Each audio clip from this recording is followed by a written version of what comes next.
Muy buenas noches, queridos hermanos. Les saludo con la bendita paz del Señor Jesucristo. Bienvenido a la casa de Dios. Hizo bien en asistir a la iglesia. El día domingo, el primer día de la semana, lo consagramos al Señor conforme a nuestra fe, a nuestra doctrina. Y sabemos que si lo ponemos al Señor en primer lugar, todo va a ser de bendición. Amén. Yo les invito en esta noche, para dar inicio y apertura al culto, que podamos orar. Tengamos un momento de oración. Le invito a que cierre sus ojos en su lugar y vamos a consagrar este servicio al Señor. Padre, en el nombre de Jesús, Señor, en esta noche estamos con el motivo, Señor, de poder elogiarte, de poder alabarte, de poder, Señor, glorificar tu santo nombre, Señor. Padre, te damos gracias porque tú eres fiel, Señor, porque constantemente nos ayudas, aunque seamos infieles, aunque seamos imperfectos, Señor. Tu gracia, Señor, es supletoria para nuestra vida, Señor, y nuestros errores humanos, Señor.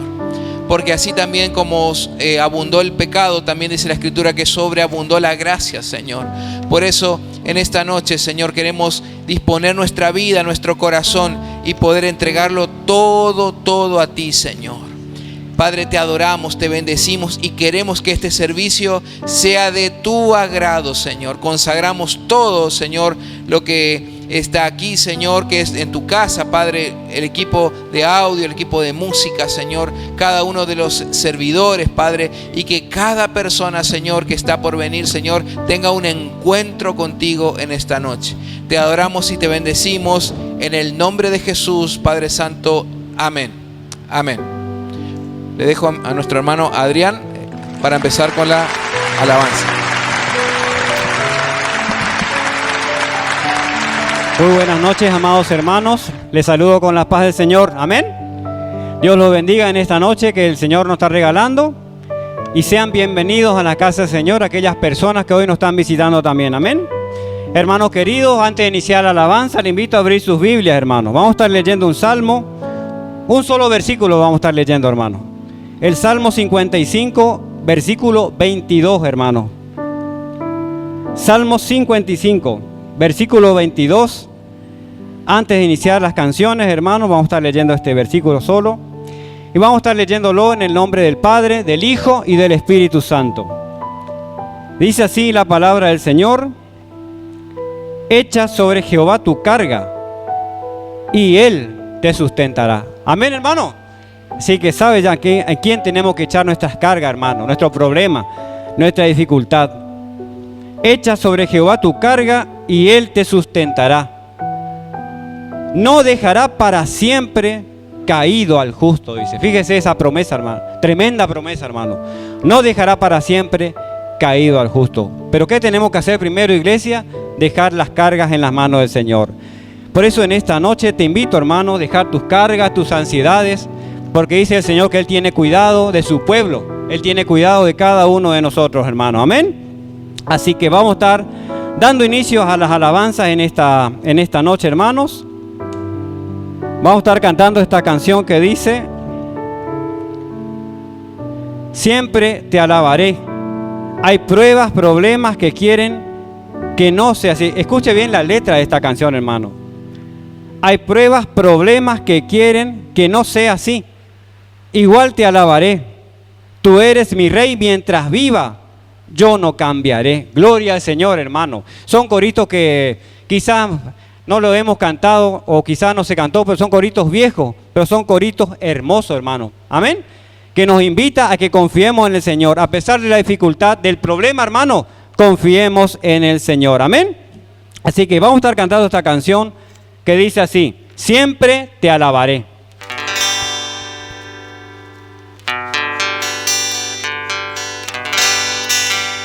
Siempre te alabaré, siempre te alabaré. Hay pruebas, problemas que quieren que no sea así. Igual te alabaré, igual te alabaré. Tú eres mi rey mientras viva, yo no cambiaré. siempre te alabaré. Siempre te alabaré. Hay pruebas, problemas que quieren que no sea así. Igual te alabaré, igual te alabaré. Tú eres mi rey mientras viva, yo no cambiaré. Siempre te alabaré, siempre te alabaré. Hay pruebas, problemas que quieren que no sea así. Igual te alabaré, igual te alabaré. Tú eres mi rey mientras viva, yo no cambiaré.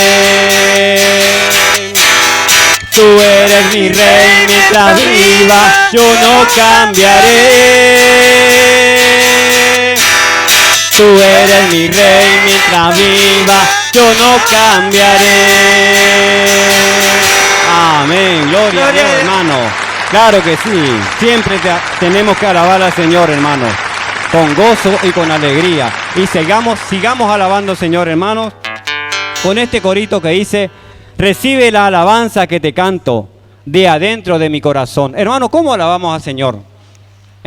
Dice esta canción que tenemos que alabarle desde lo más profundo de nuestro corazón, hermano, con gozo y con alegría, porque el Señor recibe esa alabanza, hermano. Cuando es una alabanza sincera y de corazón, esas son las alabanzas que el Señor recibe. Amén. Así que sigamos alabando al Señor, iglesia. Recíbela, recíbela, la alabanza que te canto. Recíbela, recíbela, de adentro de mi corazón. Tú eres omnipotente, no hay nadie como tú. Cuán grandes son tus obras, te alabo mi Jesús. Recíbela, recíbela, la alabanza que te canto. Recíbela, recíbela, de adentro de mi corazón. Tú eres omnipotente, no hay nadie como tú. Cuán grandes son tus obras, te amo mi Jesús. Recíbela, recíbela, la alabanza que te canto. Recíbela, recíbela, de adentro de mi corazón. Tú eres omnipotente, no hay nadie como tú. Cuán grandes son tus obras, te alabo mi Jesús. Recíbela, recíbela, sí Señor, la alabanza que te canto. Recíbela, recíbela, de adentro de mi corazón. Recíbela, recíbela, la alabanza que te canto. Recíbela, recíbela, de adentro de mi corazón, de adentro de mi corazón, de adentro de mi corazón. Amén. Gloria a Dios, hermano. Si vamos a aplaudir, hagámoslo para el Señor y fuerte, hermano. Amén. No para el que canta, sino para el Señor, hermano, que vive y reina. Gloria al Señor. ¿Se siente gozoso en esta noche, hermano? A pesar de estar poquito, hermano, pero la presencia del Señor está. Amén. Estemos mucho, estemos poco, así esté uno solo. Porque ¿qué dice la promesa? Donde están 2 o 3 reunidos en mi nombre, ¿qué dice el Señor? Allí estoy yo en medio de ellos. Claro que sí, hermano, por supuesto. Y gloria al Señor por estos coritos, hermanos, que son de mucha bendición. De mi parte ha sido de mucha bendición para mi vida, hermano. Amén. Gloria al Señor. Hermanos, vamos a seguir alabando al Señor. Dice este corito: si me preguntan por qué canto al Señor, Yo le respondo, debo mucho a mi Dios. ¿Cuánto le debemos al Señor, hermano, cierto? La vida, la salud, quizás cosas que el Señor nos da inmerecidamente, quizás, hermano. Y nos da inmerecidamente, vamos a decir la verdad, porque no somos merecedores. Y todo nos da, hermano, por su gracia y por su misericordia. Amén. Gloria al Señor. Vamos a estar cantando este corito, hermano. Si me preguntan por qué canto al Señor, y a continuación, deja que Dios te bendiga hoy. Amén, hermano.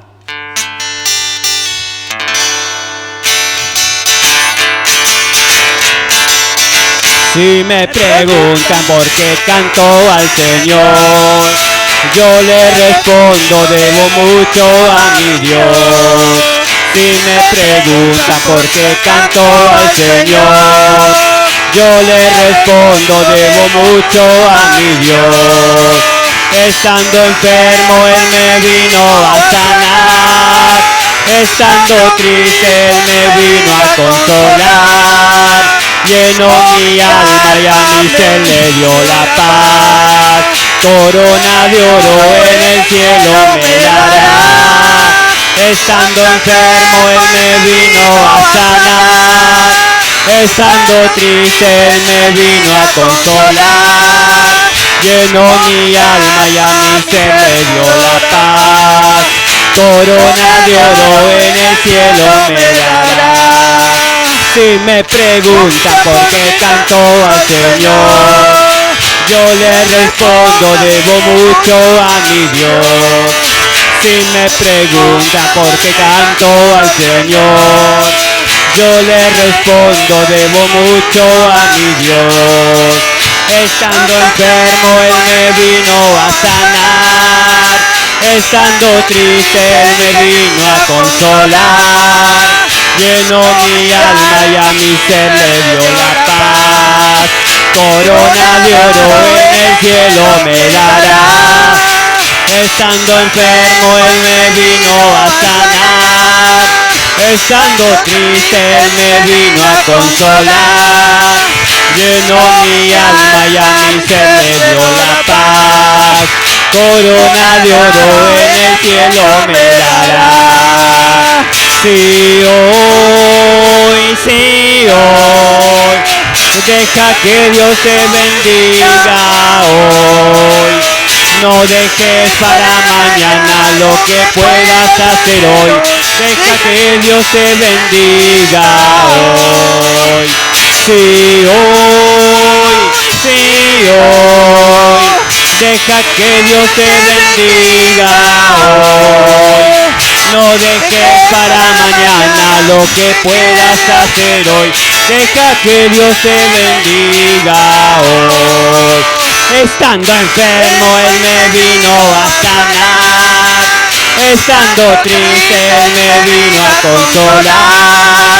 Llenó mi alma y a mi ser le dio la paz. Corona de oro en el cielo me dará. Estando enfermo, Él me vino a sanar. Estando triste, Él me vino a consolar. Llenó mi alma y a mi ser le dio la paz. Corona de oro en el cielo me dará. Amén. Claro que sí. Corona de oro, hermanos, nos va a dar en el cielo, hermano. Amén. Porque mientras estamos en la tierra, hermano, tenemos que perseverar, hermano. No nos quedemos, hermano. Sigamos en el camino del Señor.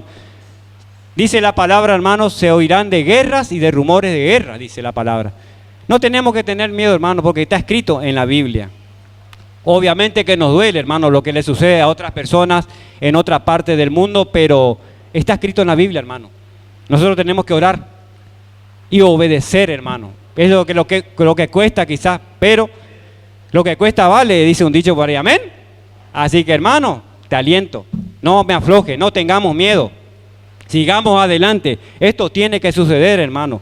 ¿Para qué pasa esto? Para que la iglesia ore más, busque más el rostro del Señor. Por eso muchas veces suceden las cosas, hermano. Y muchas veces nos preguntamos, ¿por qué pasa esto o lo otro? Y por algo será, ¿no es cierto? ¿No es cierto? ¿Qué le parece a usted, hermano? Así que, hermanos, Sigamos adelante. Oremos, hermano. Busquemos la presencia del Señor. Venga a la iglesia. Venga a los cultos. No deje de venir, hermano. Vengamos a la iglesia y busquemos al Señor. Te aliento, hermanos. No me afloje en este tiempo. Porque el Señor puede venir en cualquier momento y llevar a su iglesia. Y ahora el que se queda, ya no sé. Así que Dios tenga misericordia, hermano, de todos nosotros. Hermanos queridos, y a continuación vamos a estar cantando 2 canciones. 2 alabanzas que dicen así: solo el poder de Dios puede cambiar tu ser. La prueba yo te doy, Él me ha cambiado a mí. ¿No ves que soy feliz sirviendo al Señor? Nueva criatura soy, nueva soy. ¿Usted es nueva criatura, hermano? Amén. ¿No se escucha de acá? ¿Nueva criatura, hermano? Ahí me gustó, Hay que elevar un poquito el volumen nomás. Amén. Gloria al Señor. Claro que sí, hermano. Somos nueva criatura en Cristo. Amén. Y a continuación, Jesucristo es el Señor. Amén, iglesia. Jesucristo es el Señor. Gloria pues a Él. Ya de mi vida es el Señor, de su iglesia es el Señor. Amén. Amén. Del universo es el Señor. Gloria pues a Él. Son canciones que no se cantó en este lugar, pero hoy vamos a cantar y vamos a aprender esta alabanza, hermano. Amén. ¿Me acompaña? Amén. Gloria a Dios.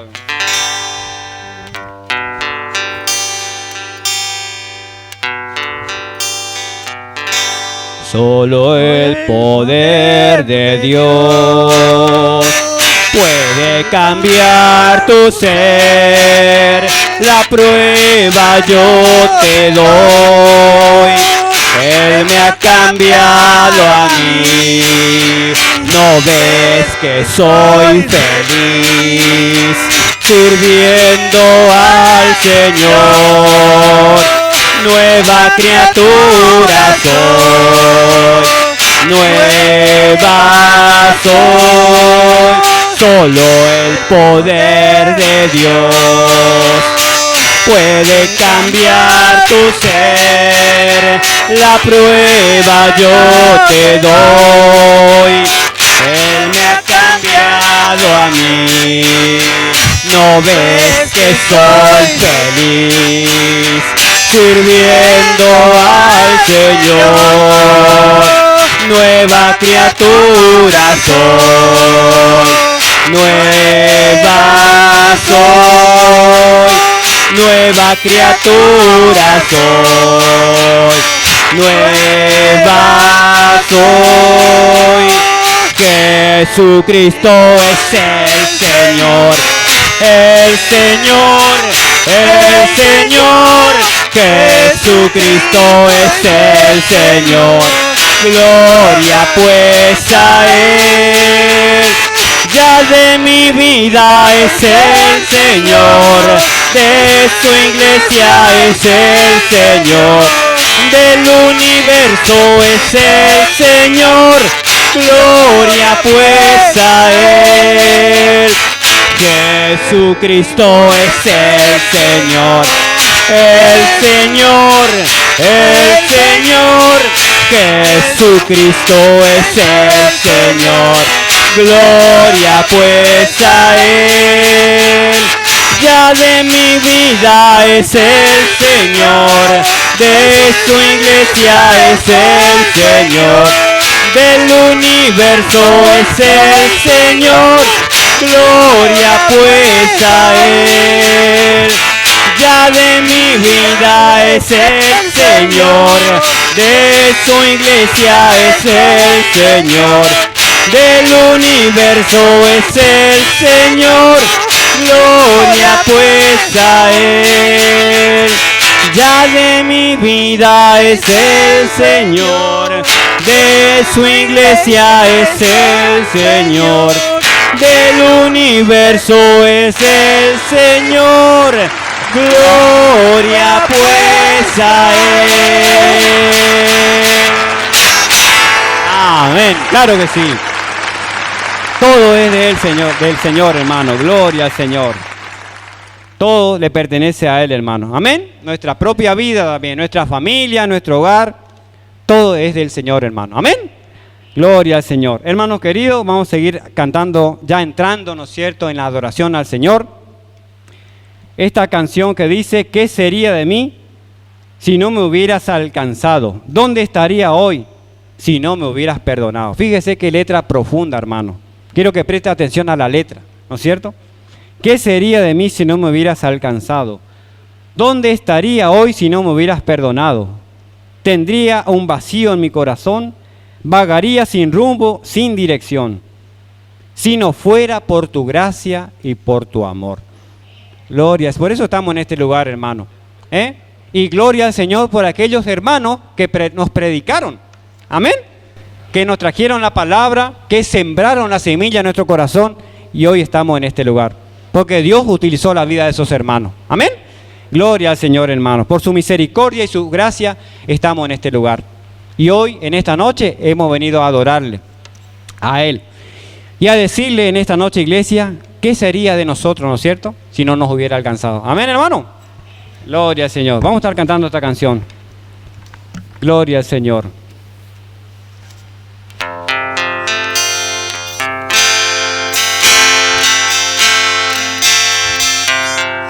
¿Qué sería de mí si no me hubieras alcanzado? ¿Dónde estaría hoy si no me hubieras perdonado? Tendría un vacío en mi corazón, vagaría sin rumbo, sin dirección.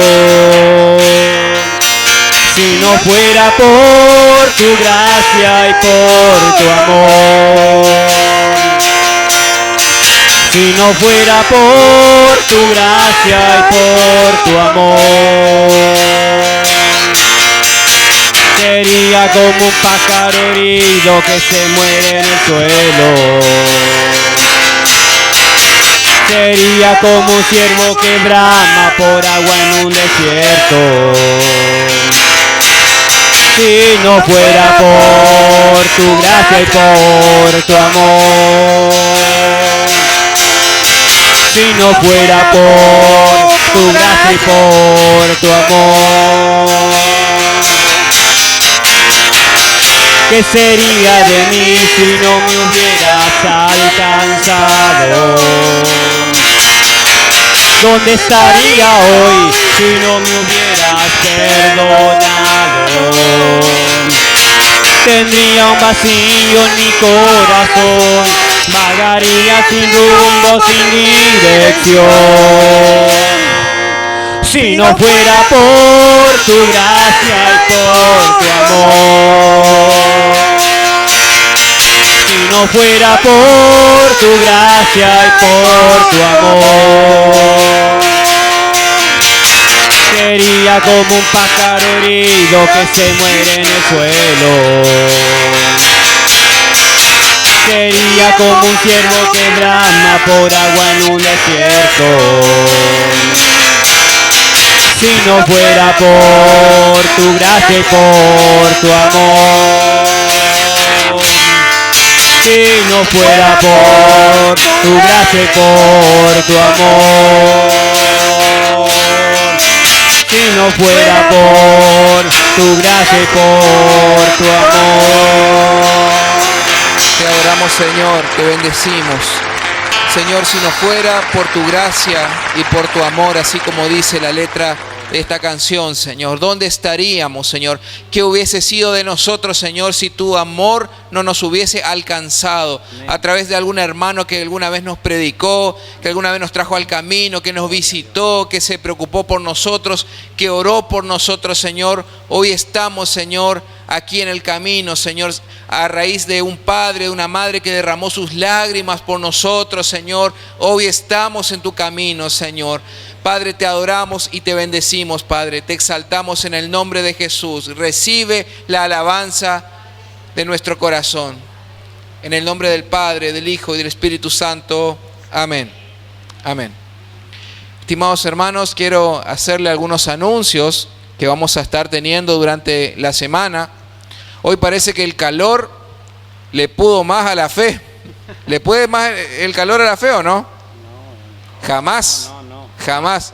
pero veo poca asistencia, poca asistencia. Bueno, vamos a pasar. No saben la palabra que se van a perder hoy, porque hoy vamos a hablar acerca, el Señor puso esto en mi corazón, de predicar acerca de las señales de la segunda venida de Cristo. Hoy vamos a hablar de eso, hermanos. Así que qué lástima por aquellos hermanos que no asistieron el día de hoy, porque se van a perder esta palabra, la van a ver en diferido. Pero ustedes, hermanos, se van a llevar la bendición de primera mano, porque el día domingo es el día que nosotros predisponemos nuestra vida, nuestro corazón, para venir a recibir del Señor. Amén. Le damos la gloria a Él y Él nos da su bendición como nuestro Padre Celestial. Bien, en primer lugar, hermanos, próximo domingo, 19:30 horas, tenemos culto especial de bautismo. Tenemos 10 hermanos, 9, 10 hermanos que se han anotado para bautizarse al mismo horario, a las 19:30 hasta las 21:30, el mismo horario. Vamos a tener un segmento que es el bautismo, pero la prédica, todo es lo mismo, la misma dinámica. Así que están cordialmente invitados. Si alguno todavía no se anotó para bautizarse, está a tiempo. Y la charla prebautismal, esto es muy importante, va a ser el día jueves, este jueves a las 19 horas aquí en el templo. Jueves a las 19 horas aquí en el templo, la charla prebautismal, y para prepararnos para el domingo. ¿Por qué, hermanos? Porque tenemos que ser conscientes del acto que se está por hacer. Así que por favor no falte. Todavía si alguno está interesado en bautizarse, acérquese, hable conmigo. El pastor Julio ya está volviendo de viaje con la pastora Mirta. Oramos por ello, bendecimos su retorno acá a la ciudad de Resistencia. Amén. Pero ya el día jueves ya va a estar presente en la charla prebautismal. ¿Qué se hace en la charla prebautismal? Es una charla de máximo 1 hora, donde se le explica a las personas, ¿no es cierto?, en qué consiste el paso que está por dar. No es que se entrega uno a la religión evangélica, ni hace un cambio de religión, ni tampoco que se entrega a un pastor. No, es un acto de fe por el cual yo confieso públicamente que creo en Jesucristo.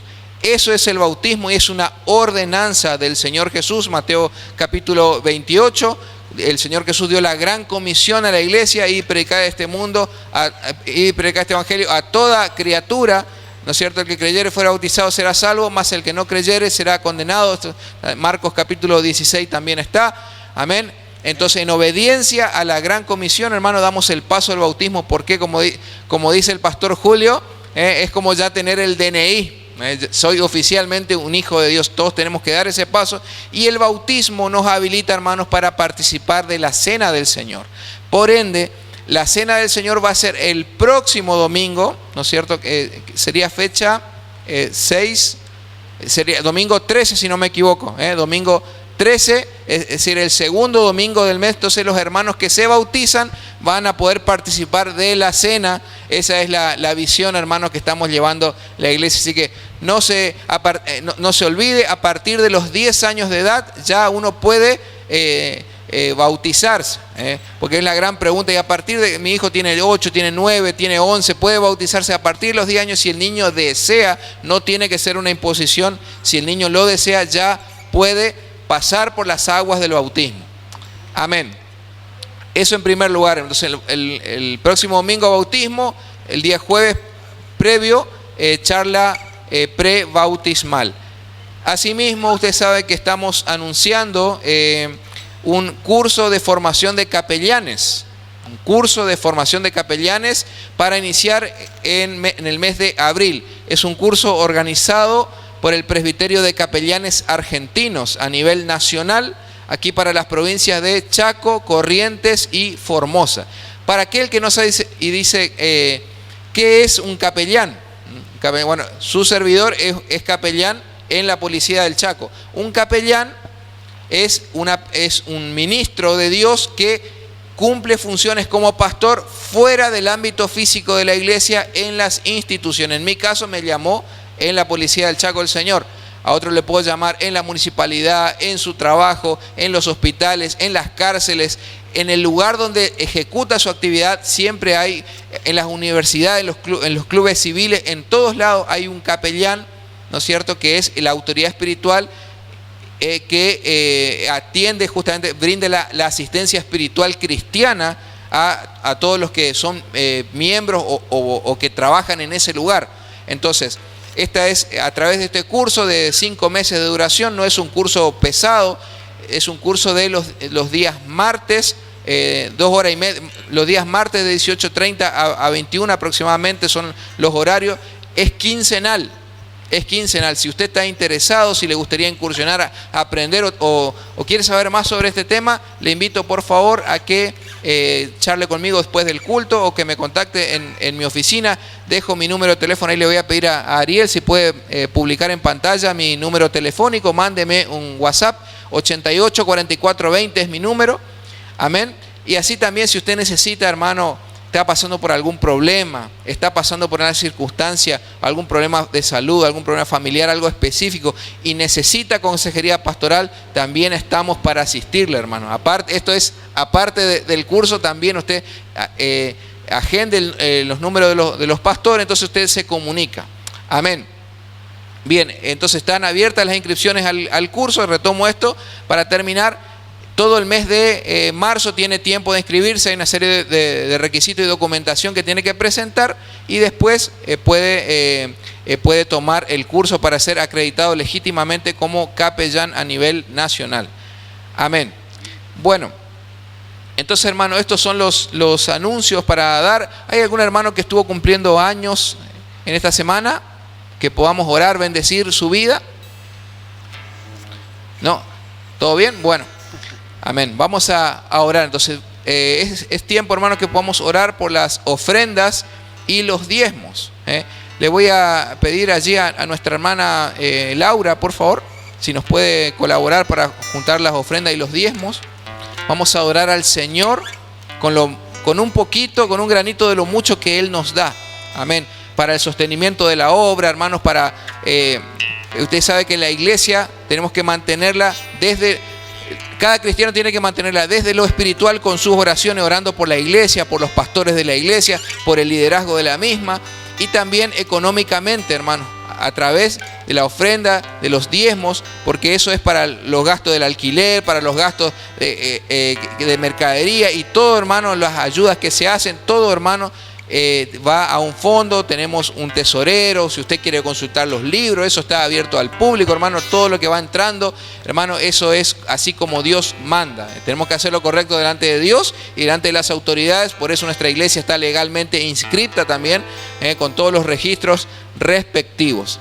Amén. Les invito, hermano, que consagremos este dinero que vamos a darlo al Señor. Usted no le da al pastor, no le da al equipo pastoral, usted le da al Señor y eso se usa en la obra.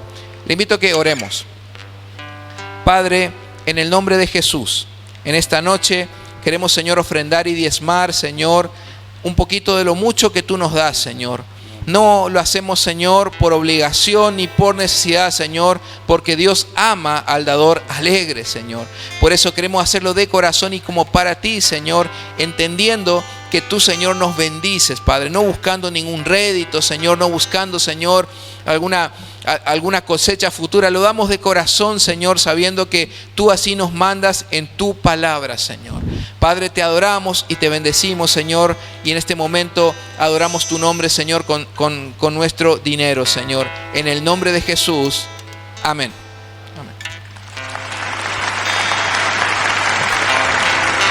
Vamos a estar cantando la última canción, hermano, para después dar paso a nuestro hermano que trae la palabra del Señor.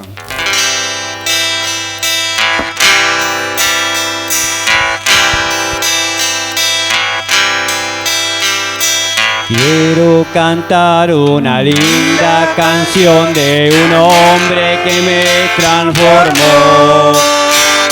Quiero cantar una linda canción de aquel que mi vida cambió. Es mi amigo Jesús, es mi amigo Jesús. Él es Dios, Él es Rey, es amor, y es verdad, solo en Él encontré esa paz que busqué, solo en Él encontré la felicidad. Quiero cantar una linda canción de un hombre que me transformó. Quiero cantar una linda canción de aquel que mi vida cambió. Es mi amigo Jesús, es mi amigo Jesús. Él es Dios, Él es Rey, es amor y es verdad, solo en Él encontré esa paz que busqué, solo en Él encontré la felicidad. Es mi amigo Jesús, es mi amigo Jesús. Él es Dios, Él es Rey, es amor y es verdad, solo en Él encontré esa paz que busqué, solo en Él encontré la felicidad, solo en Él encontré esa paz que busqué, solo en Él encontré la felicidad, la felicidad, la felicidad. Gloria a tu nombre, Señor. Te adoramos y te bendecimos, Señor. Recibe la adoración de lo más profundo de nuestro corazón. Te amamos y te bendecimos. En el nombre de Jesús. Amén. Amén.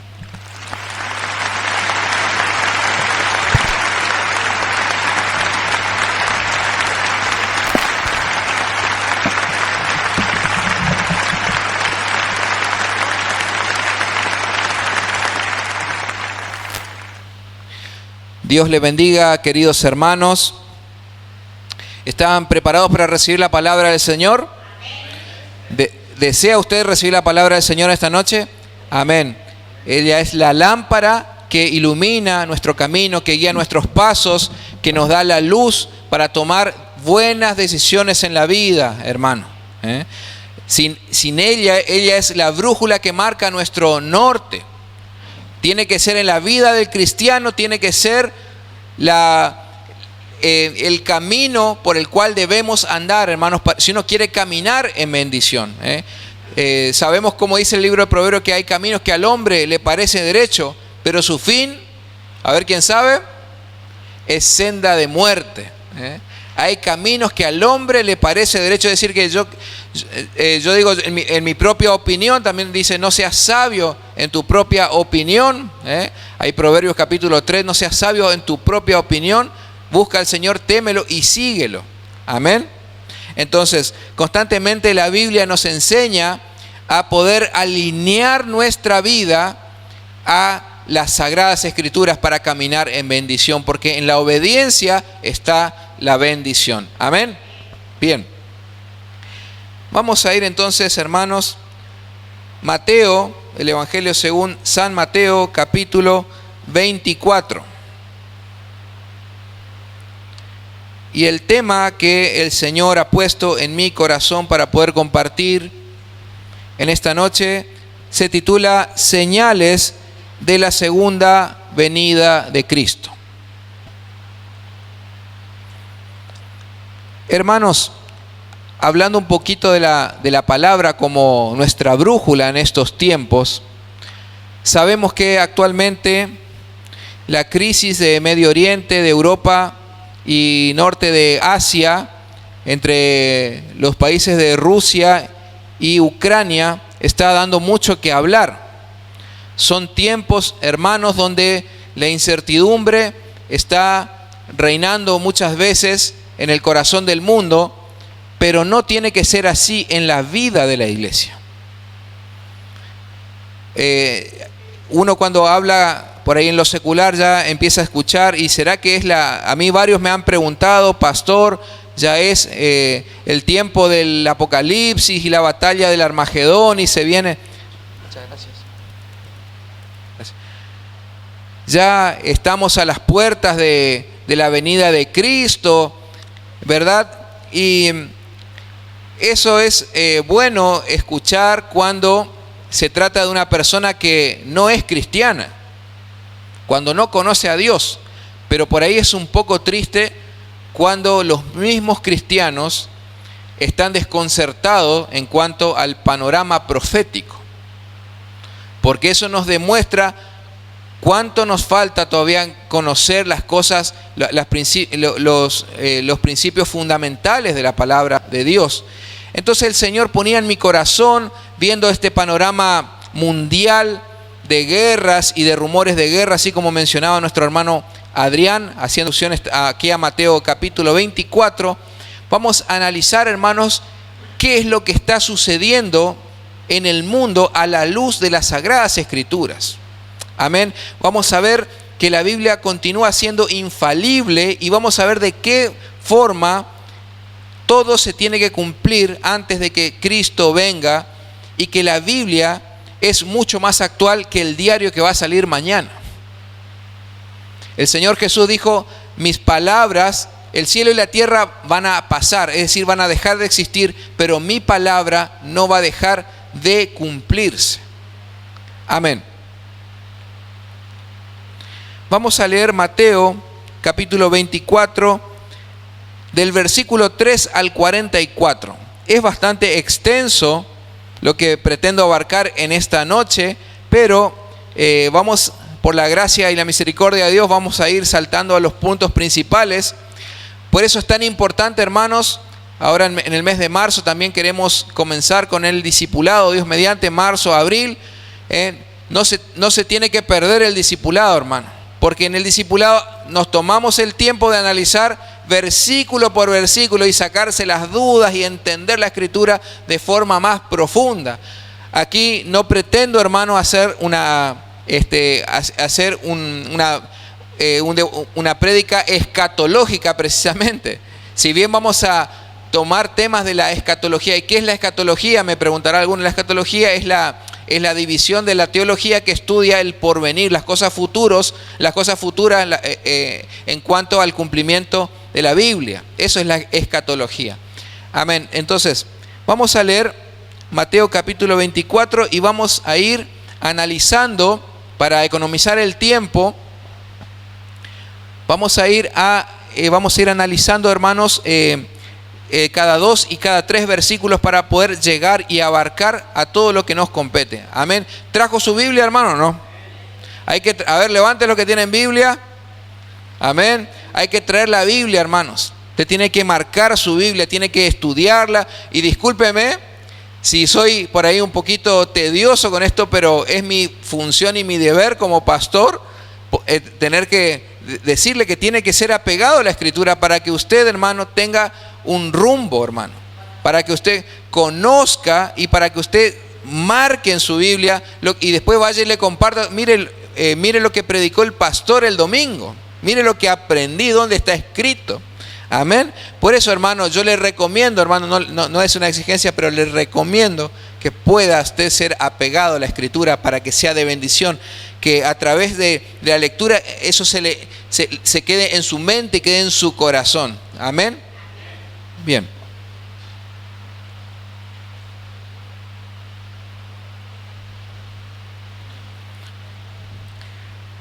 Mateo capítulo 24, del versículo 3 en adelante, leemos en el nombre del Padre, del Hijo y del Espíritu Santo. Y estando él sentado en el monte de los olivos, los discípulos se le acercaron aparte diciendo: Dinos, ¿cuándo serán estas cosas? ¿Y qué señal habrá de tu venida y del fin del siglo. Amén. Le invito a que oremos por un momento. Padre, en el nombre de Jesús, en esta noche, Señor, hemos alabado tu nombre, te hemos adorado, Señor, hemos ofrendado, hemos diezmado, Señor. Ahora te pedimos, Señor, tu cobertura para poder entender las Escrituras. Pedimos la guía y la interpretación de parte del Espíritu Santo para poder, Señor, llenarnos de tu presencia y de tu bendición.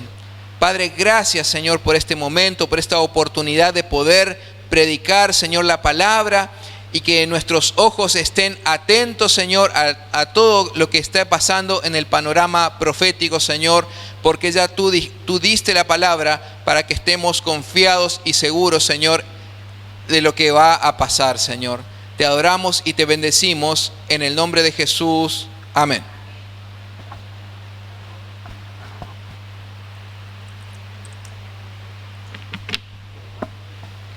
Bien.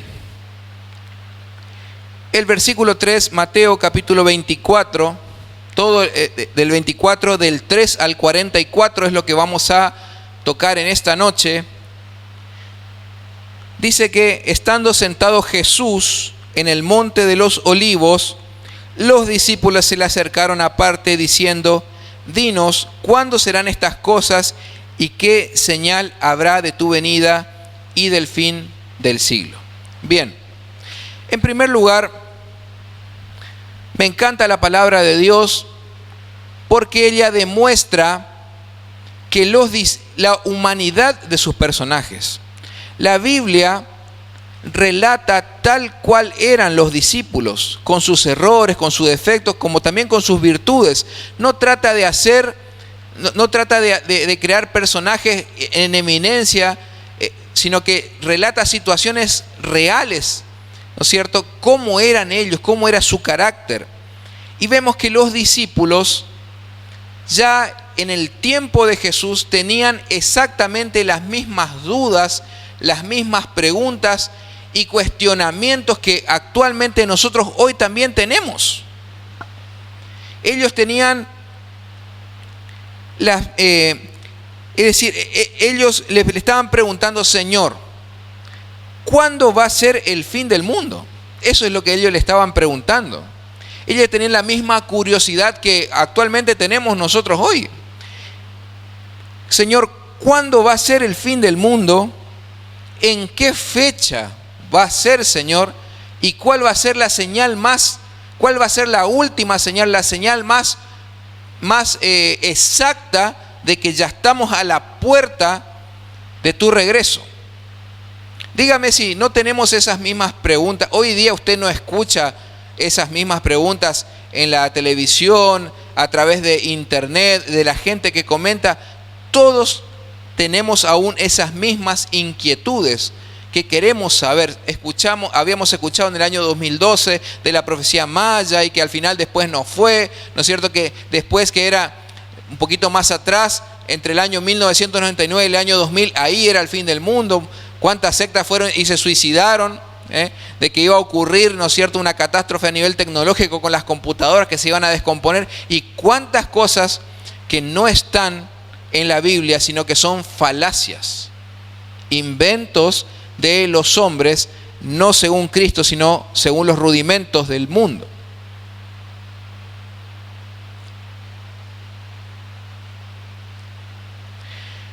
Hermanos, y en este versículo 3 dice que estando él sentado en el monte de los olivos.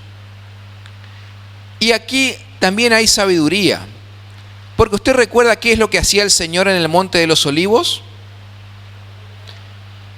El Señor acostumbraba a tener intimidad y comunión con el Señor. Es más, en el monte de los olivos, si usted recordará, es cuando vinieron a apresarlo. Y él allí estaba clamando y oró 3 veces al Padre, ¿no es cierto? Cuando le decía a Simón y a sus hermanos que no se duerman, que lo acompañen en oración, que estén despiertos, pero ellos no aguantaban el sueño en los ojos. Dice que se dormían y el Señor oraba.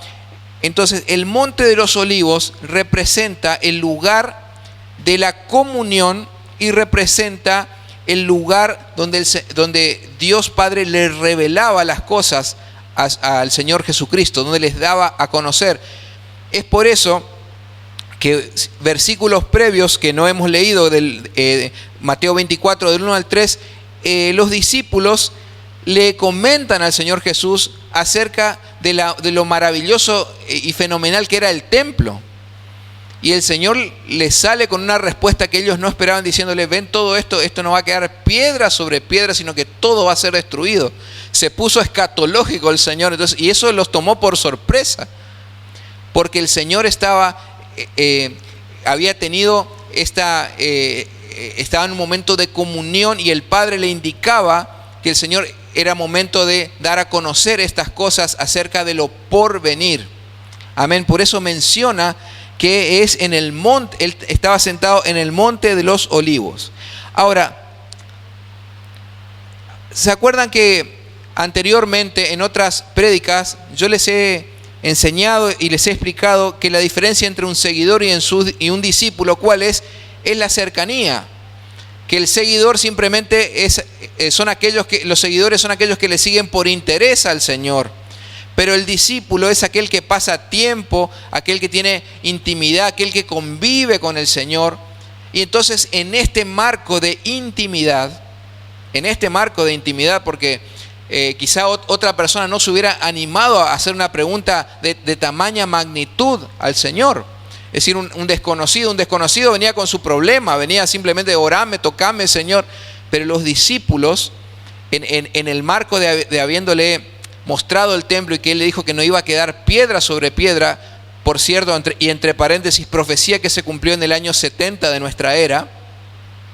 Entonces los discípulos le preguntan: Señor, ¿cuándo ocurrirán estas cosas? ¿Y qué señal habrá de tu venida y del fin del siglo? Esto, hermano, ¿cómo lo traducimos a nuestros días? Esto lo traducimos: ¿cuándo va a ser el fin del mundo? ¿Cuál va a ser la señal más precisa y exacta de tu regreso? Y Señor, ¿y qué fecha va a ser? Entonces, en primer lugar, para poder entender el panorama profético, hermanos, por eso les explico nuevamente, quiero hacer un panorama y no puedo hacer, porque no me alcanzaría el tiempo, hermano, para detenerme a hacer una predicación exhaustiva o adentrarme de lleno a la escatología bíblica. Pero sí quiero dar una serie de ítems para que nosotros podamos estar atentos a lo que enseña la palabra de Dios en relación a la segunda venida de Cristo, y entender que la Biblia, ver y comprobar, hermanos, que la Biblia no se equivoca, que el cielo y la tierra van a dejar de existir, pero su palabra no va a dejar de cumplirse. En primer lugar, hermanos, para poder interpretar correctamente la profecía, ¿cuál es el problema, hermanos? Que la profecía fue dada ¿a quién? A sus discípulos. Y los discípulos eran parte de ¿qué pueblo? Del pueblo judío. Es decir, que la profecía fue dada a un pueblo, y ese es el gran problema nuestro, el enfoque judío, porque lo que nos cuesta es la transculturalización. Es decir, nosotros, para entender las costumbres del Señor Jesucristo y los días de la semana y las fiestas que ellos tenían, ¿no es cierto? Y toda la vida judía giraba en torno a la religión. Y a nosotros, hermanos, que somos, ya no somos gentiles tampoco, al gentil se le dice al no judío. Nosotros que somos cristianos, ¿no es cierto?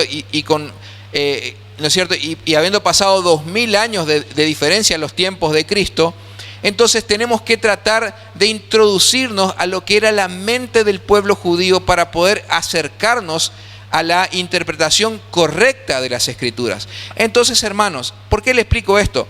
Porque si nosotros queremos medir con los parámetros del siglo XXI en el que estamos hoy a lo que era la época de Cristo, y le erramos completamente. Por ejemplo, cuando el Señor, tenemos que entender, por ejemplo, lo que son los años jubileos. ¿Qué es un año jubileo? Un año jubileo, por ejemplo, está estipulado en Levítico capítulo 25 del 10 al 13. Levítico 25 del 10 al 13. Allí el Señor ordena el año jubileo. Nosotros muchas veces queremos adaptar los días, los años, las estaciones, inclusive los días de una manera errónea.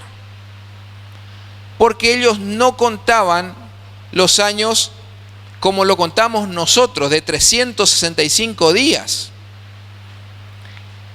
Ellos tenían otro sistema. Nosotros utilizamos lo que se conoce como el calendario gregoriano. Ese es el sistema por el cual lo tomamos nosotros. Sin embargo, en la época judía, el día empezaba a las 6 de la mañana y terminaba a las 6 de la tarde. Entonces, cuando uno calcula, por ejemplo, los 3 días que estuvo Jesús, ¿no es cierto?, que estuvo sepultado, y no le dan 3 días. Es uno de los grandes problemas que tenemos cuando queremos interpretar la profecía bíblica. Nosotros tenemos que hacerlo desde la perspectiva judía. Porque el Señor le estaba revelando estas cosas ¿a quién? A los judíos, a sus discípulos, y los discípulos eran judíos. Era a un pueblo, en un lugar, en un momento y en un contexto determinado, lo cual no es lo mismo 2000 años después. En otra cultura, y cuando nosotros queremos aplicar las cosas que ellos tenían por costumbre, decir, no entiendo por qué iban a la sinagoga, estudiar la Biblia, hermanos, requiere entender cómo vivía un pueblo, las fiestas que tenía el pueblo judío, ¿no es cierto?, las costumbres, lo que comían, por qué hacían que una boda, por ejemplo, duraba de 1 a 2 semanas, por ejemplo. Que cuando los funerales, hermanos, duraban hasta 10 días. Nosotros lo queremos ver como pensamos que simplemente lo iban y lo velaban y el otro lo enterraban y ya está. Eran otras tradiciones, hermanos. Entonces es importante entender, y quiero dejar bien en claro, que es necesario adentrarnos en lo que es la cultura judía para poder entender la profecía bíblica. Por ejemplo, el año jubileo. Levítico del 25 del 10 al 13 dice, hablando Dios estaba ordenando a su pueblo, dice, y santificaréis el año 50 y pregonaréis libertad en la tierra a todos sus moradores. Ese año os será de jubileo y volveréis cada uno a vuestra posesión y cada cual volverá a su familia. El año 50 os será jubileo, no sembraréis ni segaréis lo que naciere suyo en la tierra, ni vendimiréis sus viñedos, porque es jubileo, santo será a vosotros, el producto de la tierra comeréis. En este año de jubileo volveréis cada uno a vuestra posesión. En Levítico 25 el Señor estableció que cada 50 años tenía que ser un año jubileo. Y el año jubileo era un tiempo de descanso. No es lo que nosotros conocemos como año sabático, sino que el año jubileo que era justamente un tiempo de descanso donde había que dejar descansar la tierra y de esperar que dé los frutos, y también los esclavos, por ejemplo, eran liberados y también se le devolvían las posesiones. Era un tiempo de regocijo, de descanso, era un año muy esperado, el año jubileo. ¿Por qué es importante entender eso? Otro dato de interés. Nosotros estamos en el año 2020 aproximadamente, porque nuestro calendario gregoriano, según los teólogos y los estudiosos, dice que tiene un error de entre 5 y 8 años. Está errado. Está errado. O sea, podríamos estar en realidad más adelantados, no en el año 2020, sino en el 2028 exactamente. Entonces, como hay error en el calendario, es una fecha estimativa de cuando vino Cristo. Inclusive, más precisamente los teólogos dicen que Jesús vino en el 5 antes de Cristo. Así que imagínense, son errores matemáticos que se han producido a lo largo de la contabilización. ¿Por qué es importante entender esto del año jubileo, que es cada 50 años? Génesis 6.3. En Génesis 6.3 dice de la siguiente manera: y dijo Jehová, esto es en el contexto del diluvio universal, cuando ya Dios estaba por dar las indicaciones a Noé de que construya el arca pronto al diluvio. Y dijo Jehová, no contenderá mi espíritu con el hombre para siempre, porque ciertamente él es carne, mas serán sus días 120 años. ¿Me sigue, hermano? No se me pierda, hermano, por favor. Estoy tratando de hacerlo lo más entendible posible a modo de introducción para que podamos ver de qué manera podemos aproximarnos al texto profético. No es una cosa sencilla, pero es muy interesante y es también la guía y la luz que Dios ha dejado para que el pueblo no viva, para que su pueblo no viva en tinieblas, hermanos. Amén. Entonces, en Génesis 6.3, el Señor dice, la parte B dice, más serán sus días, ¿cuánto? 120 años. Hermanos, hay una clave aquí, porque esta palabra fue dada en el 2500 antes de Cristo.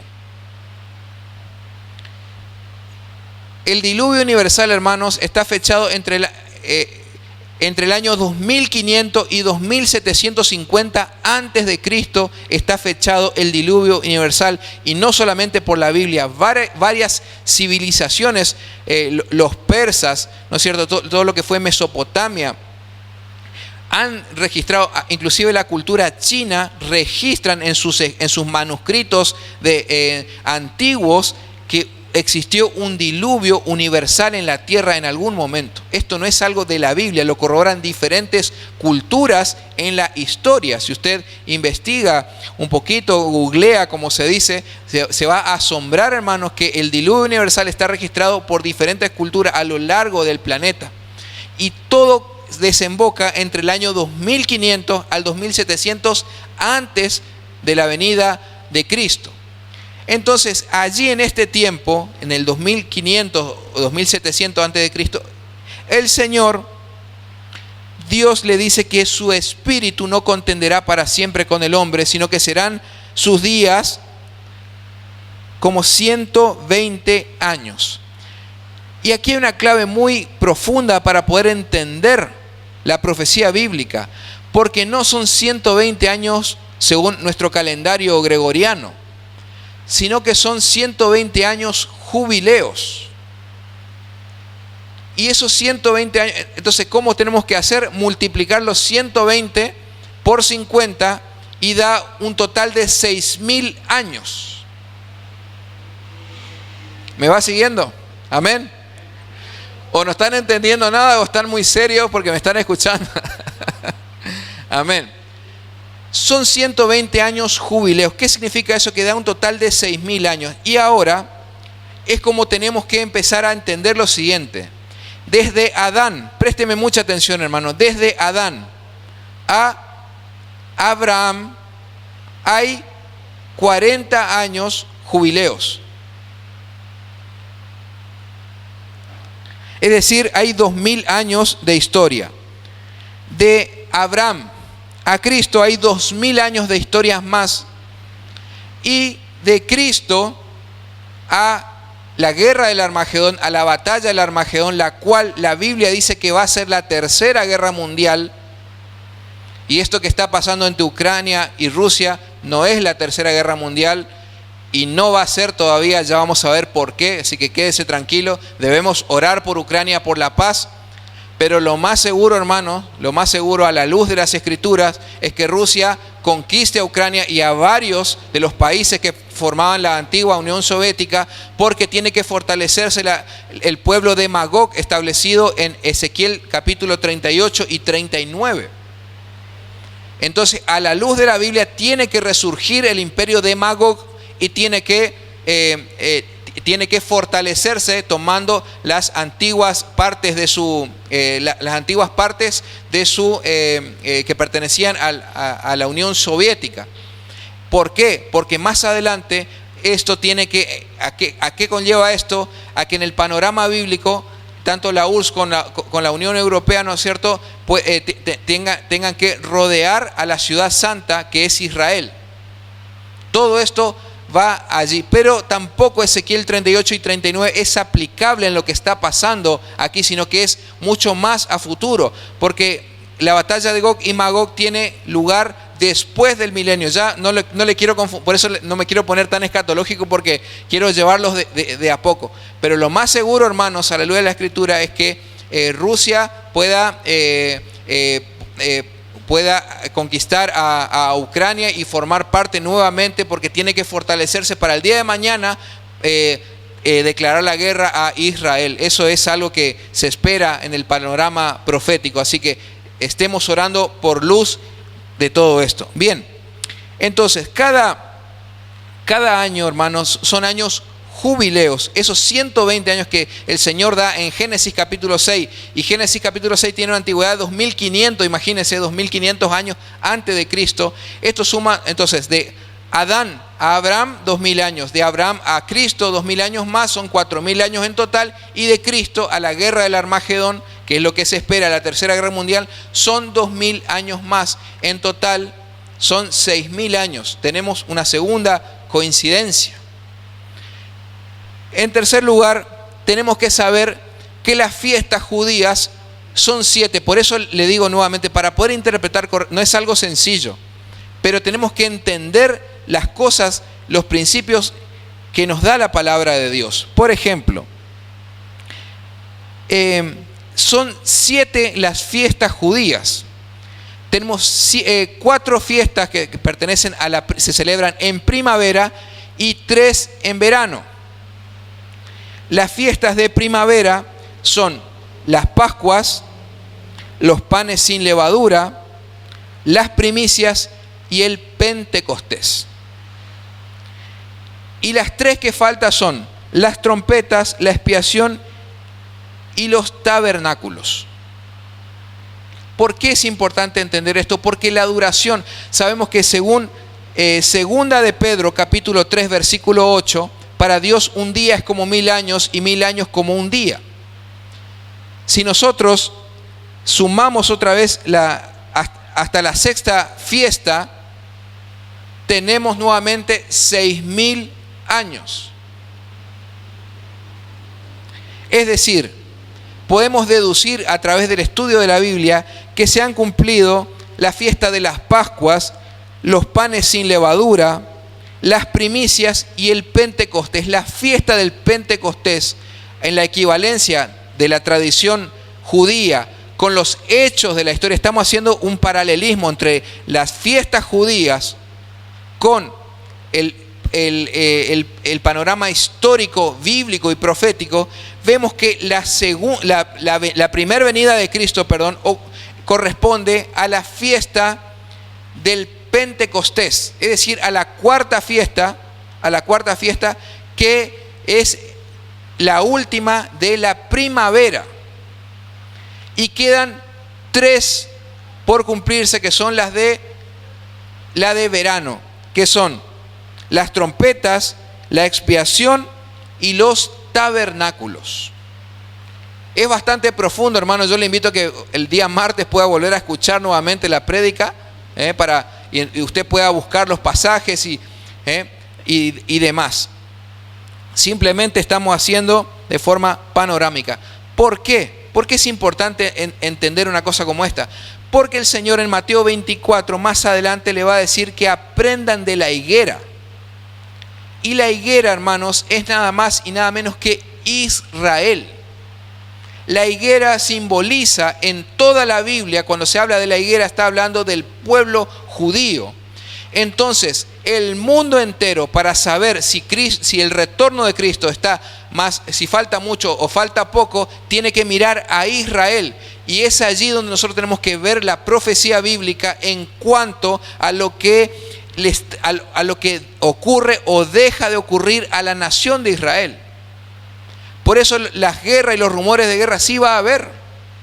Pero lo que nos interesa a nosotros es si le ocurre a Israel o no.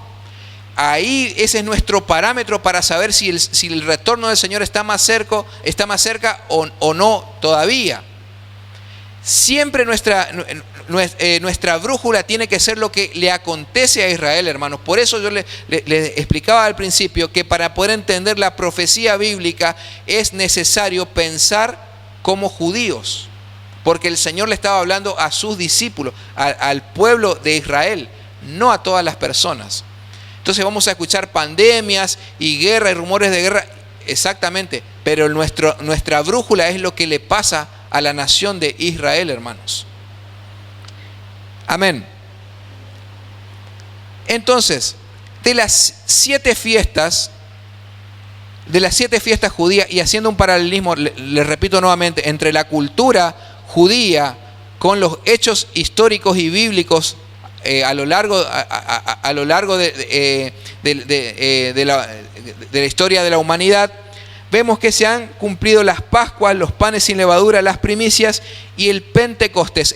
La fiesta de Pentecostés es la venida de Cristo, quedando por usufructuar tres fiestas todavía, que son la fiesta de las trompetas, la de la expiación y la de los tabernáculos. La fiesta de la expiación es el arrebatamiento de la iglesia y el comienzo del milenio.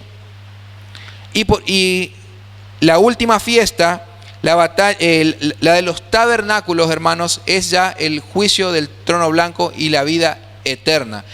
La pregunta es, ¿en qué fiestas estamos nosotros a la luz haciendo este paralelismo? Nosotros nos encontramos actualmente en la primer fiesta de verano, que es la fiesta de las trompetas, esperando el arrebatamiento del Señor Jesús. Cuando suenen las trompetas, dice que serán arrebatados. Sigue por la expiación, que es el milenio, y la de los tabernáculos, que es ya el juicio final y la vida eterna y el castigo eterno para los inicuos. Entonces, hemos demostrado esto a través de la fiesta, a través de los años jubileos. Hemos demostrado esto a través de las fiestas judías, y también hay un código oculto en los 6 días de la creación. Recordemos que el Señor creó el mundo en 6 días y al 7º día descansó. Y allí nuevamente se aplica lo que dice Segunda de Pedro, capítulo, le tenía acá anotado.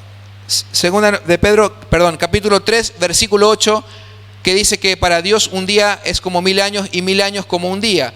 Entonces nuevamente tenemos, ¿qué cantidad? 6000 años. Es decir que aparentemente el Señor tiene su plan maestro a desarrollarse en la historia a lo largo de 6000 años. Entonces todo esto obtenemos, hermanos, cuando nosotros podemos pensar desde lo que enseña el Señor Jesucristo a su pueblo, es decir, pensando desde la cultura judía y no viéndolo nosotros desde nuestra perspectiva aquí en el año 2022, ya el tercer milenio. Tenemos que verlo a la luz de la hermenéutica bíblica. Amén. Entonces, todo esto, hermano, habiendo entendido que la interpretación correcta es desde la óptica judía, vamos a ver las señales que el Señor detalla. En el versículo 4, me sigue Mateo capítulo 24, versículo 4. Vamos a enumerar las señales que el Señor da. Y aquí también, antes de enumerar las señales, hay otro problema también que nos surge a nosotros, y es un error de interpretación hermenéutica. ¿Por qué? Porque nosotros podemos preguntarnos, bueno, ¿y cuándo es el final de los tiempos? Porque terremotos, huracanes, guerra y rumores de guerra hubo hace mucho tiempo. O sea, ¿a partir de qué año empezó? Del año 2000 empezó, es el último tiempo. ¿Cuándo empezó el último tiempo? Esa es una gran pregunta para poder situarnos en la interpretación de las Escrituras. Y la verdad que, hermanos, el último tiempo empezó desde que el Señor Jesús ascendió a los cielos. Desde que el Señor Jesucristo, Él da la gran comisión que vayamos y prediquemos este mensaje a toda criatura. Desde ese momento empieza lo que es el último tiempo. Y lleva ya más de 2000 años. Aproximadamente, ya le había explicado que hay un error en el calendario gregoriano. Es aproximado. Y teniendo en cuenta que estamos entonces en la fiesta que la venida de Cristo representa la fiesta del Pentecostés y que ya no estamos adentrando a la fiesta de las trompetas. La fiesta de las trompetas es el arrebatamiento de la iglesia, hermanos. Precedido, ¿por qué? Justamente por la fiesta de la expiación, que es el milenio, y por último, la de los tabernáculos. Sé que por ahí a alguno le va a costar, por eso repito y hago énfasis. Quizá alguno nunca escuchó esto alguna vez. ¿Quién no escuchó nunca un mensaje como este? Levante la mano, sea sincero. Gloria a Dios, que se están enterando, hermano. Para eso venimos a la iglesia, para poder recibir lo que dice la Biblia. Entonces, hermanos, ¿cuál es el problema de interpretación? Porque si uno ¿desde dónde empiezo a contar? ¿Desde dónde empiezo a contar que es el último tiempo? ¿Desde el año 2000? ¿Desde el año 1900? No.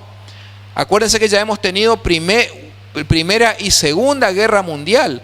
A lo largo de la historia han habido huracanes, terremotos, peste, la peste bubónica, cuántas situaciones difíciles y tragedias a lo largo de la historia. ¿Por qué?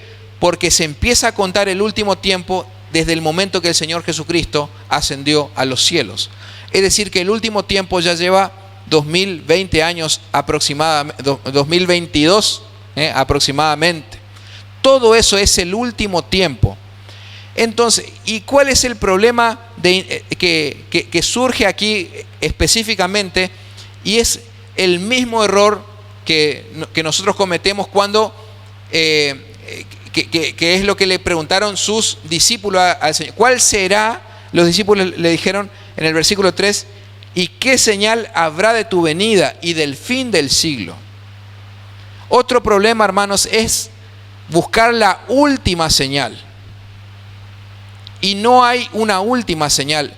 Es un conjunto de señales que van a tener entrada en acción todas al mismo tiempo.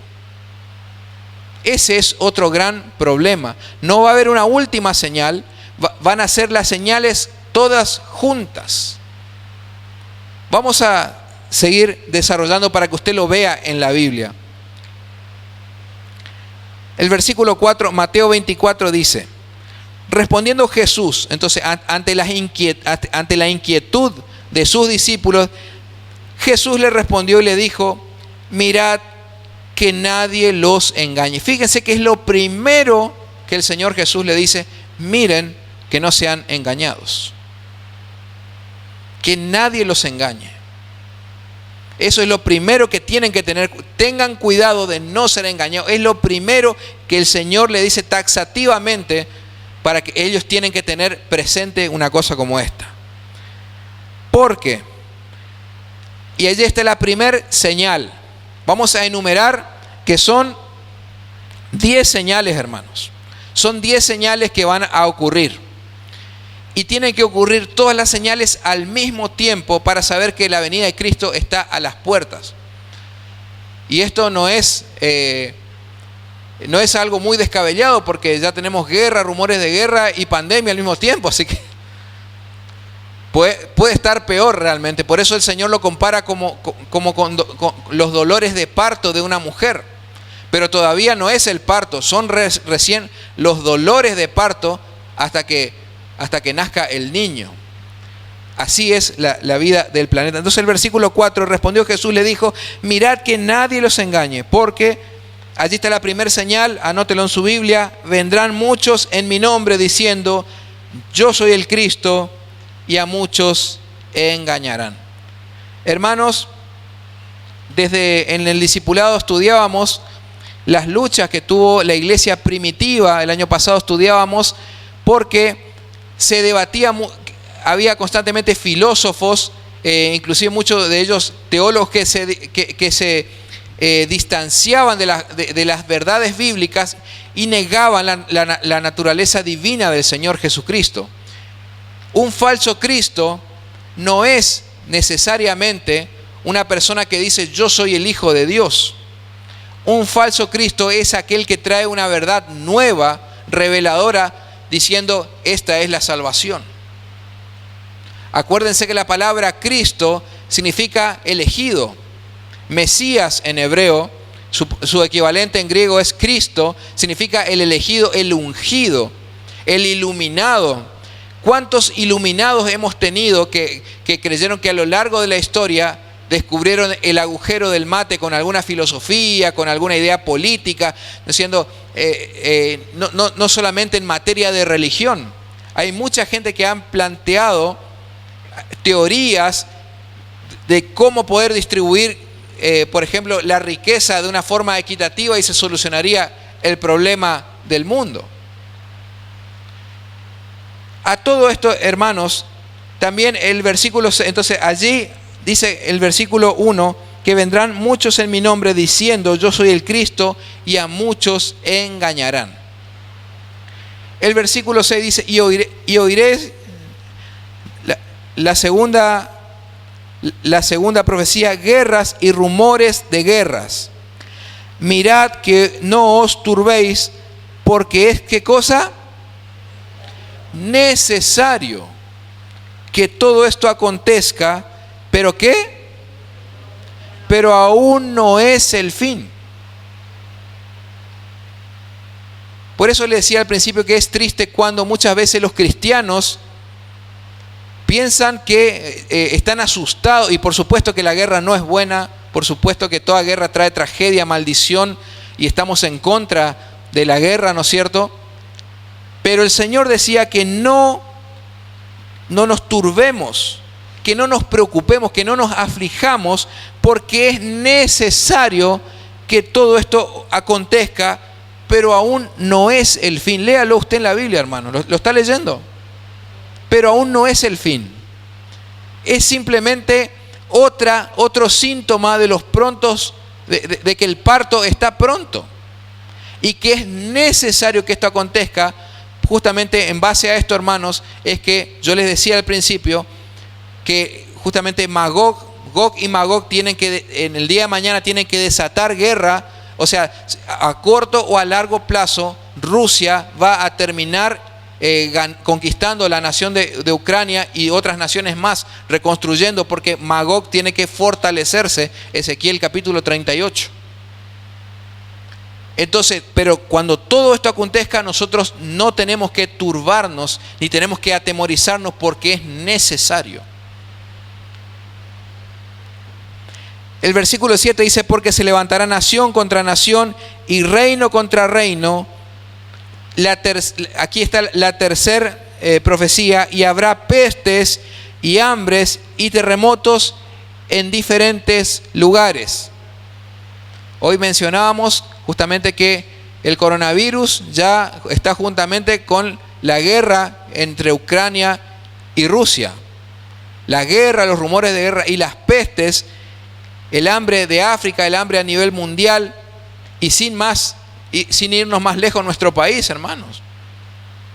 El hambre y la miseria que hay, y que muchas veces se esconde por política. Gente que no tiene recursos. Y no estoy hablando de la gente que no quiere trabajar y que simplemente busca un plan social. No estoy en contra de los planes sociales, pero yo tengo que dar una contraprestación para poder recibir, ¿no es cierto? habrá pestes y hambres y terremotos en diferentes lugares. Y todo esto será, ¿qué cosa? Principio de dolores. Principio de dolores. Versículo 9. Aquí vamos a la cuarta profecía. Entonces os entregarán a tribulación y os matarán y seréis aborrecidos de todas las gentes por causa de mi nombre. ¿Cómo debemos interpretar esta profecía, hermanos? ¿A quién le está hablando el Señor Jesús? ¿A quién? Al pueblo judío. Al pueblo judío. Va a haber un aborrecimiento del pueblo judío. Entregarán a tribulación y os matarán y seréis aborrecidos de toda la gente por causa de mi nombre.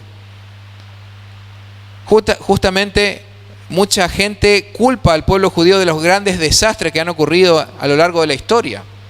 Hitler, ese odio racial que tenía contra el pueblo judío, es algo que se ha cumplido, hermanos. Ese odio de querer exterminarlo y crear solamente la raza aria es algo que ya tuvo su cumplimiento y sigue. Hoy día se escucha críticas al pueblo judío y al pueblo semita, y escuchamos de los ataques antisemitas justamente a todo lo que son los descendientes de Sem en la Biblia, y ese es el pueblo judío. Que todo esto va a ser por causa de ¿quién? Por causa de mi nombre. Entonces está hablando de qué judíos, hermanos, de los judíos mesiánicos, de aquellos que un judío mesiánico es una persona que ha recibido al Mesías, es decir, que ha creído en el Hijo de Dios y le ha entregado su vida. No está hablando de todos los judíos. Dice que los judíos mesiánicos van a ser aborrecidos por causa de Jesucristo. Esa es la cuarta profecía. Versículo 10, muchos tropezarán entonces y se entregarán unos a otros y unos a otros se aborrecerán. La quinta profecía, y muchos falsos profetas se levantarán y entregarán a muchos. Allí esta profecía sí nos toca a la iglesia. Porque hoy día escuchamos, si usted entra a YouTube, hermano, tiene de todos los colores y de todos los sabores de doctrina, y es tan fácil ser engañado si uno no conoce la Biblia en cuanto a las doctrinas. Hoy abundan por doquier todo tipo de doctrinas acerca de Jesucristo, pero no son conforme a lo que enseña las Sagradas Escrituras.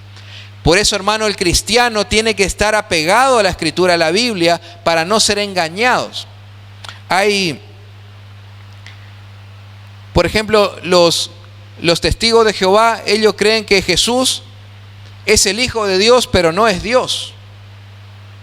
Creen que el Espíritu Santo es la fuerza activa de Dios, pero no es Dios. Dentro del pentecostalismo está la teología unicitaria, que dice que Dios no es el Padre, el Hijo y el Espíritu Santo, sino que es uno solo. Y esto es un error garrafal, hermanos.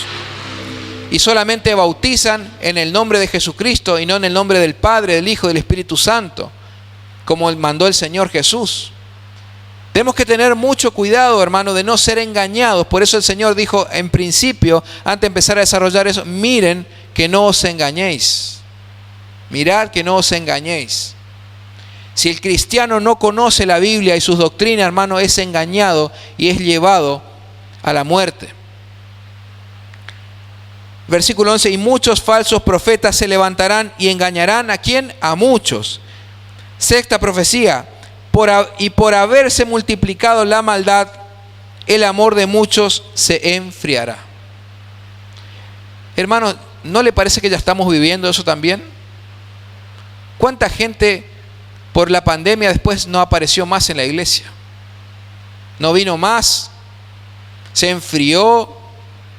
Y esto no tiene que ver en cuanto solamente a la fe, sino que el amor en general se va a enfriar. Va a existir tiempos de apatía total, hermano. De egoísmo, donde ¿qué me importa si le están matando ahí enfrente mío, le están matando a alguien? Bueno, mientras no me toquen a mí ni a mi familia, ¿qué me importa? pero están rompiendo ya, déjale que rompa mientras no me afecte a mí. Tiempos de apatía total, donde la iglesia permanece impávida, hermanos. Nosotros no podemos ser indistintos a la necesidad que hay afuera, porque hemos sido llamados para hacer luz. Y entonces muchas veces ese pensamiento del mundo, bueno, si no es tu problema, déjale a aquel, y vemos una persona tirada y pasamos de largo, como la parábola del buen samaritano que contó el Señor Jesús. Si no es mi pariente, déjale, no vaya a ser que el enfriamiento del amor, y no solamente en el mundo, sino también a los cristianos. Hermano, usted vaya sacando conclusiones si se están cumpliendo las profecías bíblicas. Dice también el versículo 13, mas el que persevere hasta el fin, este será salvo. El versículo 14, la séptima profecía dice, y será, mucha atención con esto, y será predicado este evangelio del reino en todo el mundo para testimonio a todas las naciones, y entonces vendrá el fin. Dice que el evangelio tiene que ser predicado, aparte de ese enfriamiento del amor, luego el evangelio tiene que ser predicado a todas las naciones. Hermano, présteme atención con este dato que le voy a comentar. Usted sabía que en el libro de récord Guinness, la palabra más conocida a lo largo de la historia es, en primer lugar, ¿usted sabe cuál es? Es Maradona. En segundo lugar, la palabra más conocida es Coca-Cola. Y en tercer lugar, la palabra más conocida es Jesús. Esas son las estadísticas, hermanos. El Evangelio todavía no ha sido traducido a todos los idiomas. La Biblia no ha sido traducida a todos los idiomas de la tierra. Entonces, si usted quiere una señal precisa de cuándo vendrá el fin, cuando el Evangelio del reino sea predicado en todas las naciones, en todos los países, para testimonio a las naciones. Cuando se sepa de Cristo a nivel mundial completamente, allí entonces será la segunda venida del Señor Jesucristo. Número 8, profecía número 8, el versículo 15. Sígame con detenimiento, hermano. Por tanto, cuando veáis en el lugar santo la abominación desoladora del que habló el profeta Daniel, el que le entienda, versículo 16, entonces los que estén en Judea huyan a los montes, el que esté en la azotea no descienda para tomar algo de su casa, y el que esté en el campo no vuelva atrás para tomar su capa. Mas hay de las que estén encintas y de las que críen en aquellos días. Orad pues que vuestra huida no sea en invierno ni en el día de reposo. Amén. Este pasaje está hablando de una profecía clave también. Fíjese que la primera profecía clave que vimos, hermanos, ¿cuál fue?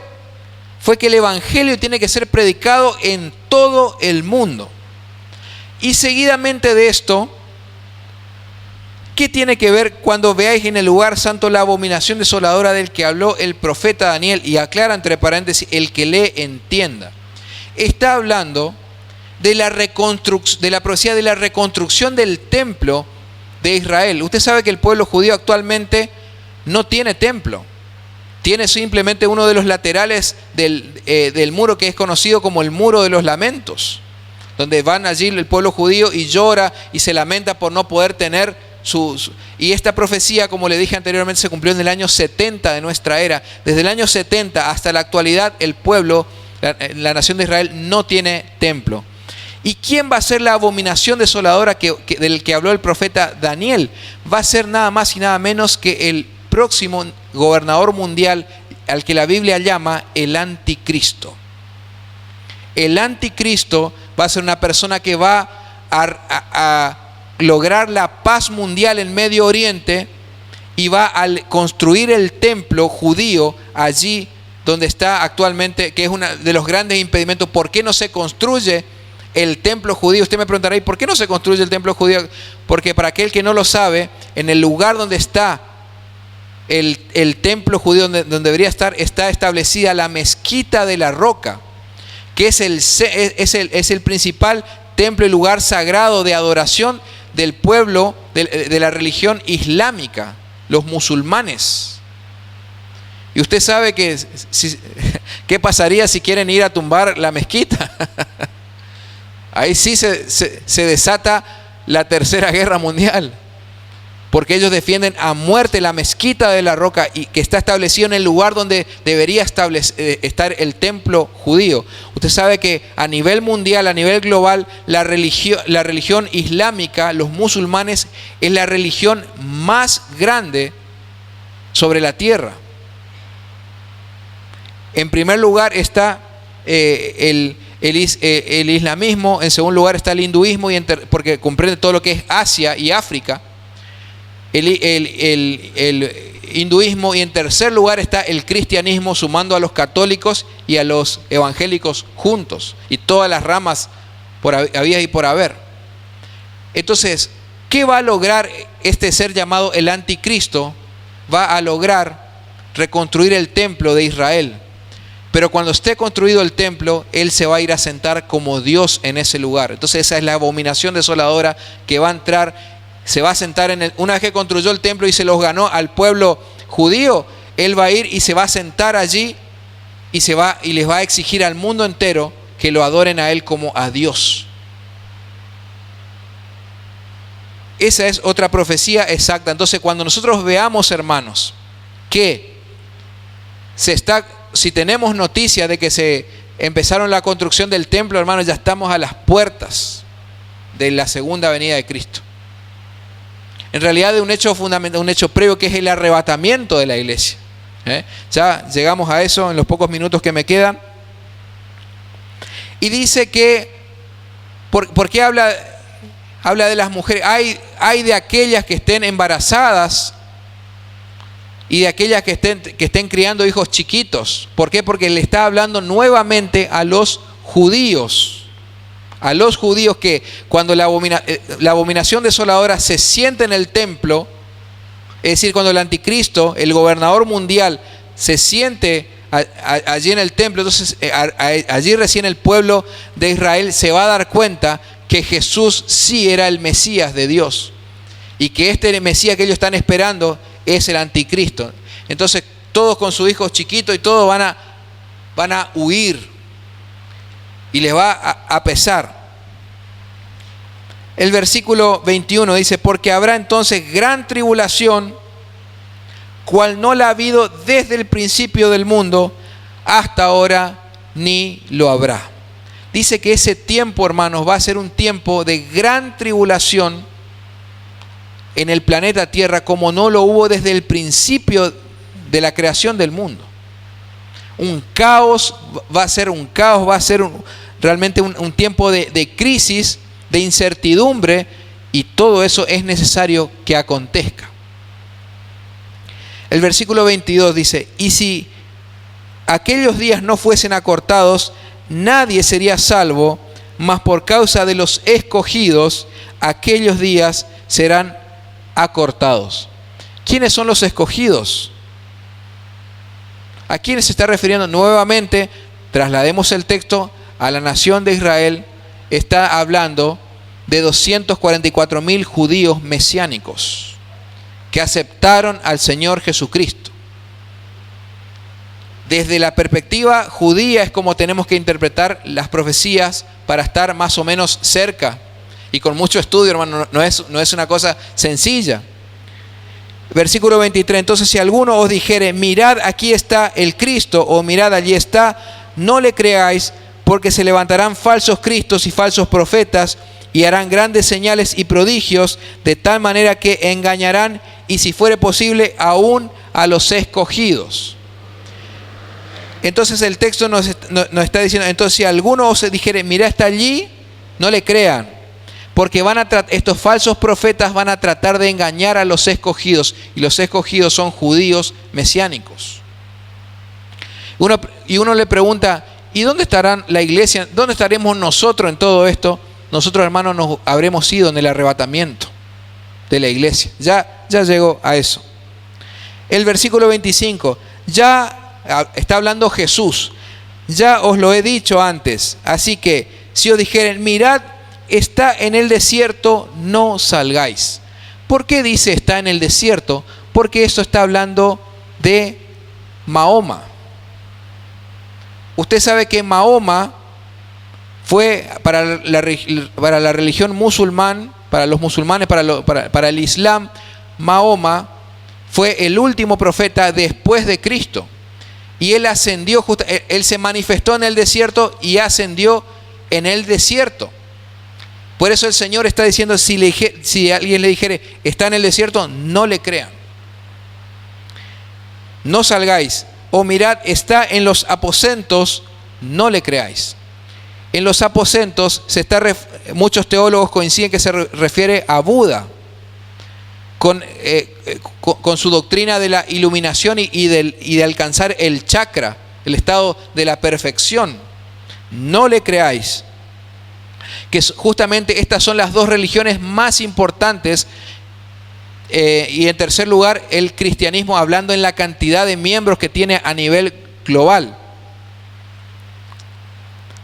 Porque como el relámpago que sale del oriente y se muestra hasta el occidente, así será también la venida del Hijo del Hombre, porque donde quiera que estuviera el cuerpo muerto, allí se juntarán las águilas.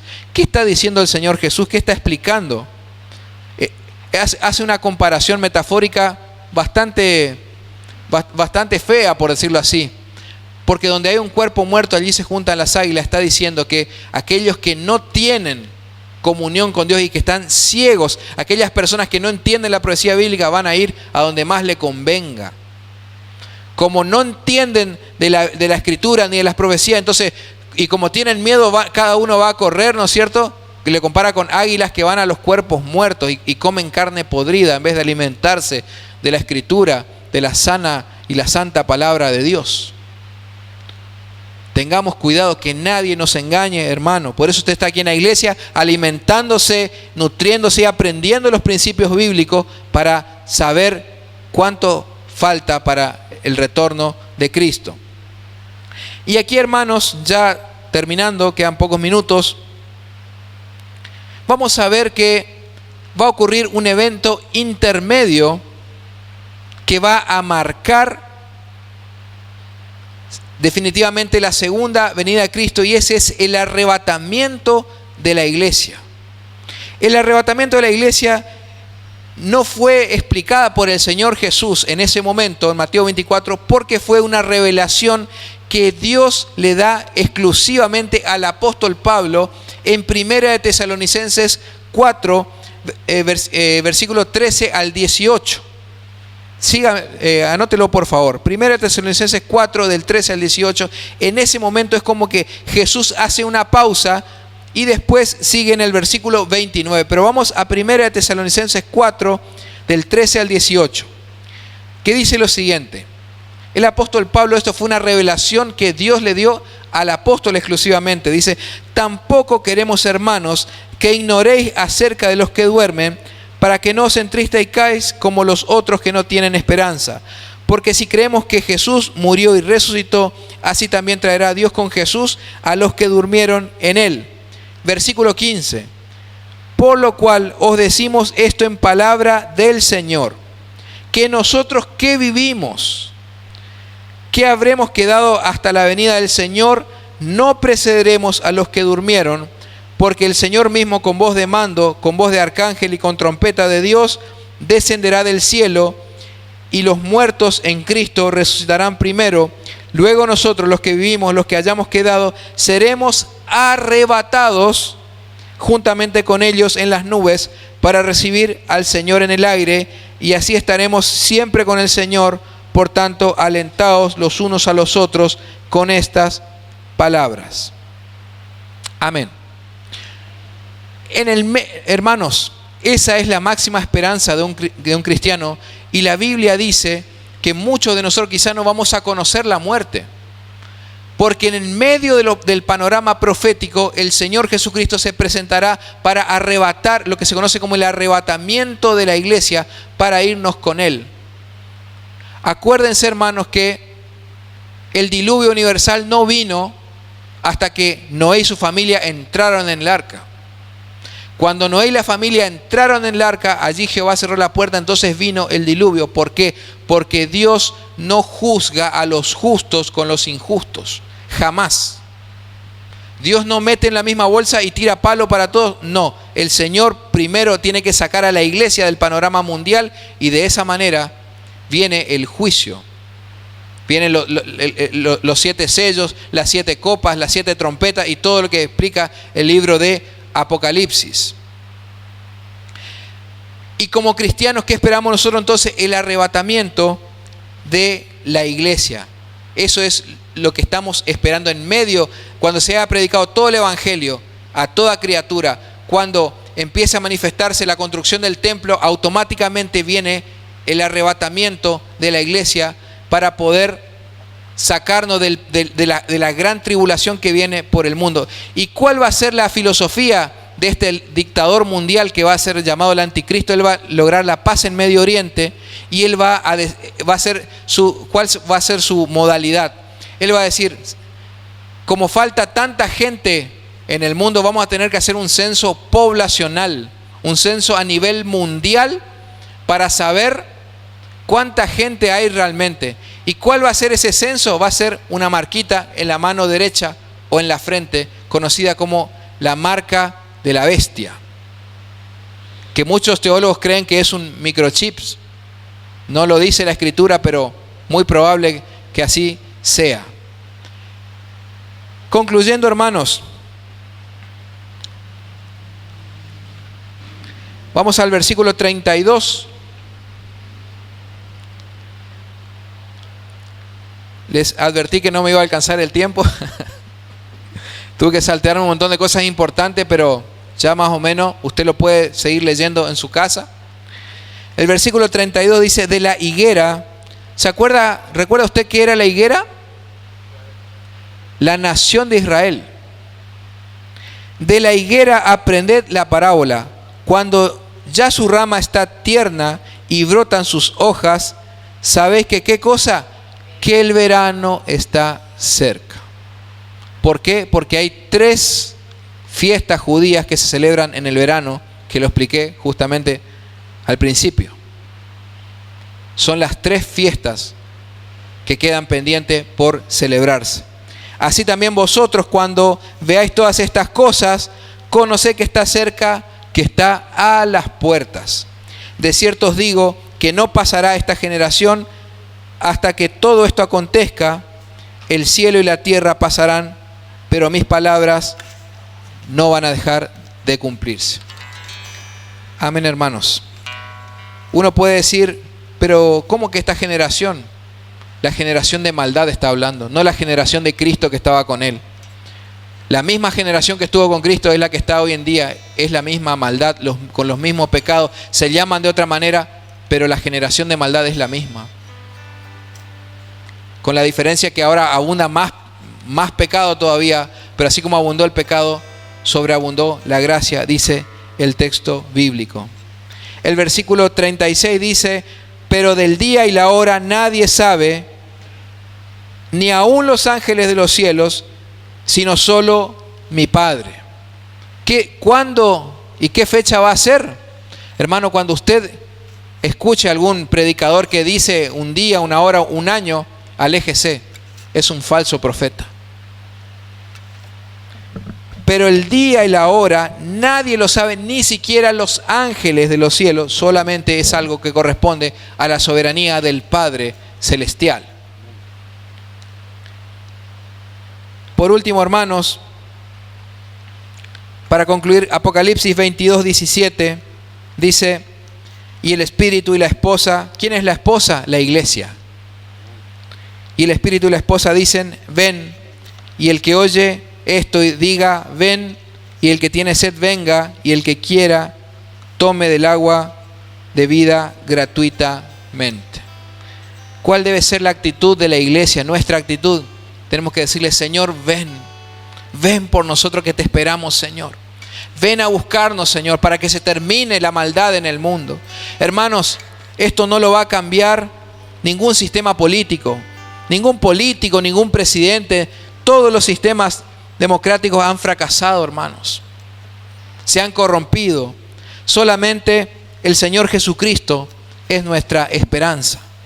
Solamente Él puede darnos la paz que necesitamos para vivir. Solamente Él puede librarnos de nuestras enfermedades, sostenernos económicamente. Hermanos, el mundo se está cayendo a pedazos.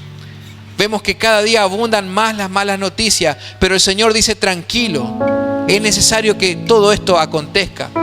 Sabed que el fin está cerca. Pronto vengo. Velad y orad para que nadie nos engañe. Hermanos, la profecía bíblica es una realidad. La Biblia enseña que cosas como esta y peores aún van a ocurrir, pero nosotros no tenemos que turbarnos en nuestro corazón. Tenemos que estar velando, orando. ¿Qué significa velar? Significa estar despierto. Tenemos que estar despierto, hermano, poniéndonos a cuentas con el Señor, como esperando al novio que venga por su novia, por la iglesia. Porque esto va a ocurrir, hermanos. Y acá la iglesia de Dios Milagro nos enseña profecía bíblica también, hermanos. Y enseña que tenemos que guardar la fe. No perder el amor, hermanos. No perder el primer amor. Volvernos de todo corazón al Señor y arreglar nuestras cuentas, en primer lugar con Él. Y en segundo lugar, si tenés que ir a pedirle perdón a alguien que le hiciste daño, tenés que hacerlo. Porque el tiempo se termina. La vida no es nuestra, queridos hermanos. La vida es prestada. Tenemos que hacerlo de la mejor manera, sabiendo que el Señor viene por su iglesia. Y todos los que escuchan esto digan: ven, Señor, te esperamos. Padre, en el nombre de Jesús, ponete de pie en tu lugar. Vamos a hacer la oración final. Señor, te damos gracias por tu palabra, Señor. Padre, he tratado de desarrollarla lo más fiel posible en el tiempo que tuve, Señor. Yo te pido, Señor, que tú llegues a los corazones, Señor. Que nos hagas despertar, Señor, de nuestro letargo, Señor. Que nos hagas despertar, Señor, de nuestro sueño. Que estamos relajados, Señor, que no estudiamos la Biblia, que no oramos, Señor. Y las profecías, Señor, están a la puerta, cumpliéndose día tras día, Señor. La iglesia no puede permanecer dormida. Tenemos que esperar, Señor. Tenemos el deber de orar y de velar esperando tu retorno, Señor.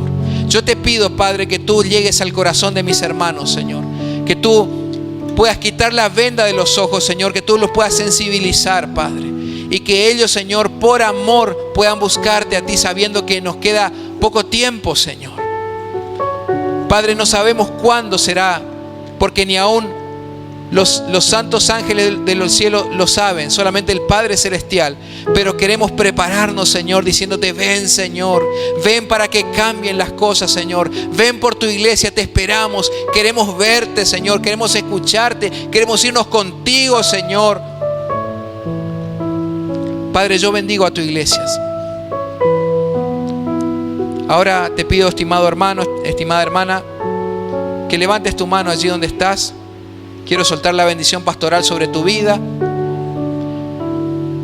Te bendigo en el nombre del Padre, del Hijo y del Espíritu Santo. Que la paz de Dios, la comunión con el Señor Jesucristo y la fortaleza del Espíritu Santo esté sobre tu vida, sobre tu familia, sobre tu economía. Bendigo tu trabajo para que tengas un ascenso. Recibilo en esta noche. Bendigo tu trabajo para que tengas una promoción. Bendigo tu familia para que el virus no toque tu casa. Bendigo tus bienes. Que el Señor haga un aro de fuego alrededor de tu casa. Que nadie toque tu casa. Alrededor de tus hijos, aún de tus animales, sean bendecidos. Porque donde está la presencia del Señor, allí hay libertad. Te bendigo integralmente. Y le pido al Señor que protege tu vida y que te cuida para que Él se siga manifestando con poder y que te prospere más aún, para que con lo que te prospera tú puedas bendecir a otras personas. Todo esto lo pido en el nombre del Padre, del Hijo y del Espíritu Santo. Amén. Amén. Muchas gracias, queridos hermanos. Que el Señor les bendiga ricamente. Los esperamos el día miércoles para el culto, a hora 20. Recuerde, charla prebautismal, día jueves a la hora 19. Día viernes, 19 horas, reunión de oración. Y prepárese, hermano, porque el Señor nos va a sorprender. ¿En cuánto lo creen esta noche? Amén. Amén. Gloria al Señor Jesucristo. Amén. Hermano Adrián. Nos despedimos de la casa del Señor, hermano. Sí, hoy, deja que Dios te bendiga hoy. No dejes para mañana lo que puedas hacer hoy. Deja que Dios te bendiga hoy. No dejes para mañana lo que puedas hacer hoy. Deja que Dios te bendiga hoy.